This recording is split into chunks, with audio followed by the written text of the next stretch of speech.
നല്ല ചൂടൊക്കെയല്ലേ. അപ്പോൾ പിള്ളേരെയൊക്കെ കൊണ്ടുപോയി അതൊന്ന് കൂളാക്കാമെന്ന് വിചാരിച്ചിട്ട് എല്ലാവരോടും ഒന്ന് സ്വിമ്മിംഗ് പൂളിലോട്ട് പോയതാണ്. നമ്മുടെ വീടിൻ്റെ അടുത്ത് തന്നെ ഒരു സ്വിമ്മിംഗ് പൂളുണ്ട്.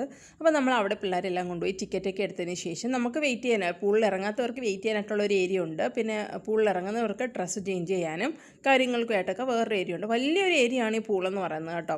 അങ്ങനെ ഞങ്ങൾ കുറച്ച് നേരം ഇവിടെ വെയിറ്റ് ചെയ്തു. വെയിറ്റ് ചെയ്തിട്ട് പിന്നെ നമ്മൾ വിചാരിച്ചെന്നാൽ അവർ ഡ്രസ്സ് ചേഞ്ച് ചെയ്യുന്ന ആ ഭാഗത്തോട്ട് പോകാമെന്ന് വിചാരിച്ചു. അപ്പോൾ ലേഡീസിനും ജെൻസിനും സെപ്പറേറ്റ് സ്ഥലമൊക്കെ ഉണ്ട്.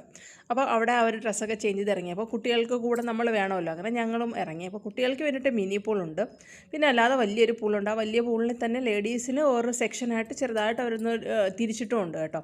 അങ്ങനെ കുഞ്ഞുങ്ങൾക്കെല്ലാം ഭയങ്കര സന്തോഷമായി കേട്ടോ, ബോഡിയൊക്കെ ഒന്ന് കൂളാവുമല്ലോ. പക്ഷെ നമ്മൾ കുറച്ച് നേരത്തെ ആയിപ്പോയി ചെയ്യുന്നത്, 4 മണിക്ക് ചെയ്യുന്നു.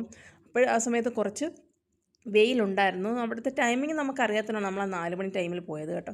ഇനി കുറച്ചുകൂടെയൊക്കെ ലേറ്റായിട്ട് പോയിരുന്നെങ്കിൽ വെള്ളം കുറച്ചുകൂടെ കൂളിംഗ് ആയിട്ട് കിടന്നേനെ കേട്ടോ. അങ്ങനെ പിള്ളേരെ എല്ലാം നീന്തി പരിശീലിപ്പിക്കുകയാണ് ചേട്ടന്മാരെല്ലാവരും കൂടെ.